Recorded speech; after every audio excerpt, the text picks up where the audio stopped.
بسم اللہ الرحمن الرحیم والصلاة والسلام علی سید الانبیاء والمرسلین۔ گریڈ 7 کے اسٹوڈنٹس متوجہ ہوں، ہمارا لیکچر 3 جو ہے وہ سورہ انفال کی آیت نمبر 2 اور 3 جو آپ کے سبجیکٹ اسلامیات، جو آپ کو ٹائٹل نظر بھی آ رہا ہے آپ کی اسکرین پر، سورہ انفال کی آیت نمبر 2 اور 3 کا ہم نے خلاصہ بھی کر دیا، وضاحت بھی کر دی، شان نزول بھی پیچھے بیان کر چکے ہیں ہم، اور اس کی تفسیر اور ترجمہ بھی ہم ایکسپلین کر چکے ہیں۔ اب اس پوری دونوں آیتوں کا خلاصے میں جو بہت اہم چیز ہے وہ یہ کہ ایمان کی حقیقت اور ایمان سے خالی لوگ، یعنی یوں کہیے ایمان سے خالی لوگ اور ایمان کی حقیقت، اس کو لیے سر ڈاکٹر ذوالفقار علی قریشی آپ کو ایکسپلین کرنے کے لیے تیار ہیں۔ آپ ان دونوں آیتوں کو سمجھ بھی چکے ہیں، پڑھ بھی چکے ہیں، اور ہم نے ایکسپلین بھی کر دیا ہے، وضاحت بھی ہو چکی ہے۔ سورہ انفال کی آیت نمبر 2 اور 3 میں جو کچھ بیان کیا گیا اس میں پہلے یاد رکھیں کہ 5 مومنوں کی صفات بیان کی گئی تھی، اور یہاں پر ایک آپ کے ماڈل ورک میں صفحہ نمبر 59 پر صفحہ نمبر 59 پر ایک سوال دیا گیا ہے، سورہ انفال میں مومنین کی 5 صفات کون کون سی بیان کی گئی ہیں؟ تو آپ نے یہ یاد بھی کرنی ہے، ان کو اچھی طریقے سے ذہن نشین بھی کرنا ہے کہ دیکھیں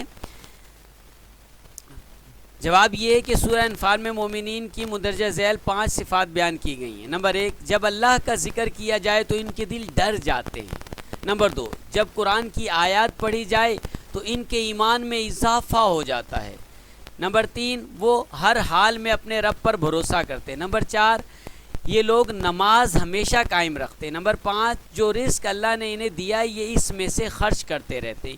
یہ 5 صفات مومنین کی بیان کی گئی ہیں، آپ نے ان کو اچھے طریقے سے ذہن نشین رکھنا۔ اب آئیے ہم اس میں جو اہم چیز ہے اسے دیکھ لیتے ہیں کہ جب ایمان انسان کے پاس ہوگا تو یہ 5 صفات خود بخود اس کے اندر آئیں گی، اور ایمان ہی نہ ہو تو کچھ بھی نہیں آئے گی۔ اسی لیے ایمان کے متعلق آج آپ کو ایکسپلین کرتے ہیں۔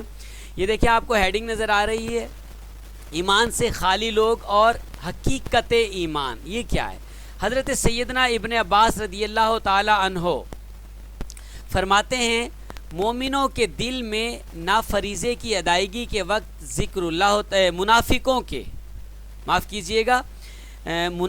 کے دل میں نہ فریضے کی ادائیگی کے وقت ذکر اللہ ہوتا ہے نہ کسی اور وقت پر، یعنی وہ فرض ادا کرتے ہوئے بھی اللہ کے ذکر میں مشغول نہیں ہوتے اور کسی اور موقع پر بھی اس سے خالی رہتے ہیں۔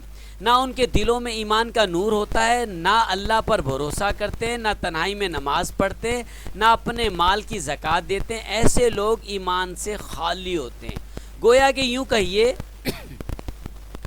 کہ اگر یہ 5 صفات نہ پائی جائے اور اس کا الٹ پایا جائے تو وہ مومن نہیں، ایمان والا نہیں، بلکہ منافق ہے۔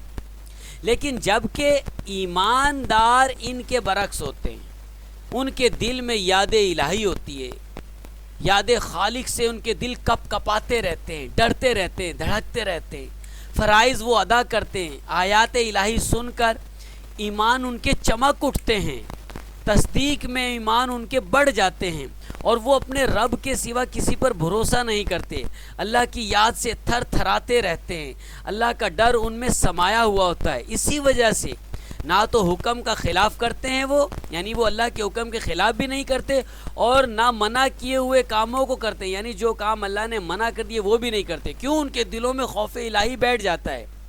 مومن اور منافق میں یہی 5 چیزوں کا فرق ہے، جس میں یہ 5 چیزیں پائی جائیں گی وہ مومن کہلائے گا، اور جس میں یہ 5 چیزیں نہیں ہوں گی وہ منافق، جو ان 5 چیزوں کے اپوزٹ ہوگا وہ منافق کہلائے گا۔ اب یہ ڈرنے کا ذکر یہی نہیں بلکہ دوسری آیت میں بھی ہے، اللہ فرماتا ہے وَأَمَّا مَنْ خَافَ مَقَامَ رَبِّهِ وَنَهَى النَّفْسَ عَنِ الْهَوَىٰ فَإِنَّ الْجَنَّةَ هِيَ الْمَأْوَىٰ۔ ترجمہ انوار البرہان۔ اور بہرحال جو شخص اپنے رب کے حضور کھڑا ہونے سے ڈرا اور اپنے نفس کو نفسانی خواہشات سے روکا تو اس کا ٹھکانہ جنت ہی ہے۔ شیخ سعدی علیہ رحمہ فرماتے ہیں یہ وہ لوگ ہیں کہ ان کے دل میں ظلم کرنے کی یا گناہ کرنے کی آتی ہے، لیکن اگر ان سے کہا جائے کہ اللہ سے ڈرو تو وہیں ان کا دل کانپنے لگ جاتا ہے۔ ام دردہ رضی اللہ تعالیٰ عنہ فرماتی ہیں کہ دل اللہ کے خوف سے حرکت کرنے لگتے ہیں۔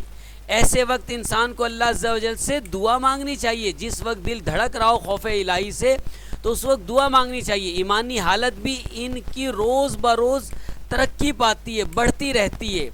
ادھر قرآنی آیات سنیں اور ایمان بڑھنا شروع ہو جاتا ہے، جیسا کہ دوسرے مقام پر فرمایا اللہ تبارک و تعالیٰ نے وَإِذَا مَا أُنزِلَتْ سُورَةٌ فَمِنْهُمْ مَنْ يَقُولُ أَيُّكُمْ زَادَتْهُ هَذِهِ إِيمَانًا فَأَمَّا الَّذِينَ آمَنُوا فَزَادَتْهُمْ إِيمَانًا وَهُمْ يَسْتَبْشِرُونَ۔ ترجمہ انوار البرہان۔ جب کوئی صورت نازل ہوتی ہے تو ایک دوسرے سے پوچھتے ہیں کہ اس آیت نے تم میں سے کس کے ایمان کو زیادہ کیا۔ بہرحال ایمان والوں کا ایمان بڑھ جاتا ہے اور وہ خوش ہو جاتے ہیں۔ اس آیت سے اور اس جیسی اور آیتوں سے امام الائمہ امام بخاری علیہ رحمہ وغیرہ ائمہ اکرام نے یہ استدلال کیا ہے کہ ایمان کی زیادتی سے مراد ہے کہ دلوں میں ایمان کم یا زیادہ ہوتا رہتا ہے۔ یہی مذہب جمہور کا ہے، یعنی جو اللہ کے ان 5 نشانیاں جو بیان کی مومنین کے لیے اللہ نے، جو ان 5 پر عمل کرتا ہے تو ایٹومیٹکلی ایمان بڑھ جائے گا، اور جو ان 5 کو چھوڑتا ہے تو وہ ظاہر بات ہے وہ ایمان کمزور ہو جائے گا۔ پھر فرمایا وَعَلَىٰ رَبِّهِمْ يَتَوَكَّلُونَ۔ ترجمہ انوار اور وہ تو صرف اپنے رب ہی پر بھروسہ کرتے ہیں، نہ اس کے سوا کسی اور سے امید رکھیں، نہ اس کے سوا کوئی ان کا مقصود ہو، نہ اس کے سوا کسی سے وہ پناہ چاہیں، نہ اس کے سوا کسی سے مرادیں مانگیں، نہ کسی اور کی طرف جھکیں۔ وہ جانتے ہیں کہ قدرتوں والا وہی خدا ہے، جو وہ چاہتا ہے ہوتا ہے، جو نہیں چاہتا ہرگز نہیں ہوتا۔ تمام ملک میں اسی کا حکم چلتا ہے، مالک صرف وہی ہے، وہ اکیلا ہے، اس کا کوئی شریک نہیں، نہ اس کے کسی حکم کو کوئی ٹال سکے، وہ جلد ہی حساب لینے والا ہے۔ اور واقعی اگر جو انسان سمجھ لے اللہ تبارک و تعالیٰ کی ذات و شان کو تو رسول اللہ صلی اللہ علیہ وسلم کی اس پر نگاہ کرم پڑ جاتی ہے، اور ایمان تازہ نہیں ہوگا تو پھر کیا ہوگا؟ سعید بن جبیر علیہ رحمہ فرماتے ہیں اللہ پر توکل کرنا ہی پورا ایمان ہے، یعنی اللہ پر بھروسہ کرنا یہ ایمان کامل کی نشانی ہے۔ اور پھر فرمایا الذین یقیمون الصلاۃ ومما رزقناہم ینفقون، کہ مومنوں کے ایمان اور اعتقاد کی حالت بیان فرما کر اب ان کے اعمال کا ذکر کچھ یوں کیا جا رہا ہے، وہ نمازوں کے پابند ہوتے ہیں، وقت کی، وضو کی، رکوع کی، سجدے کی، کامل پاکیزگی کی، قرآن کی تلاوت، تشہد، درود، سب چیزوں کی حفاظت و نگرانی کرتے ہیں۔ اللہ کے اس حق کی ادائیگی کے ساتھ ہی بندوں کے حقوق بھی نہیں بھولتے۔ واجب خرچ یعنی زکوٰۃ، مستحب زکوٰۃ مستحب خرچ یعنی للہ فی اللہ خیرات برابر دیتے ہیں، یعنی اللہ کے لیے، اللہ کے معاملات میں برابر، اللہ کے لیے برابر خیرات دیتے رہتے ہیں، صدقہ کرتے رہتے ہیں۔ چونکہ تمام مخلوق اللہ کی عیال ہے، اس لیے اللہ کو سب سے زیادہ پیارا وہ ہے جو اس کی مخلوق کی سب سے زیادہ خدمت کرے۔ اللہ کے دیے ہوئے کو اللہ کی راہ میں دیتے رہو، یہ مال تمہارے پاس اللہ کی امانت ہے، بہت جلد تم اسے چھوڑ کر رخصت ہونے والے ہو۔ یہ جو کچھ ہم نے بیان کیا تفسیر نعیم الدین مراد آبادی علیہ رحمہ سے بیان کیا ہے، اللہ تعالیٰ سے دعا ہے کہ اللہ تعالیٰ ہمیں اس کو سمجھنے کی توفیق عطا فرمائے اور اس پر عمل کرنے کی توفیق عطا فرمائے۔ تمام اسٹوڈنٹس اس کو اچھے طریقے سے ذہن نشین کر کے اس کو پریکٹیکل لائف میں اپلائی کریں۔ وما توفیقی الا باللہ۔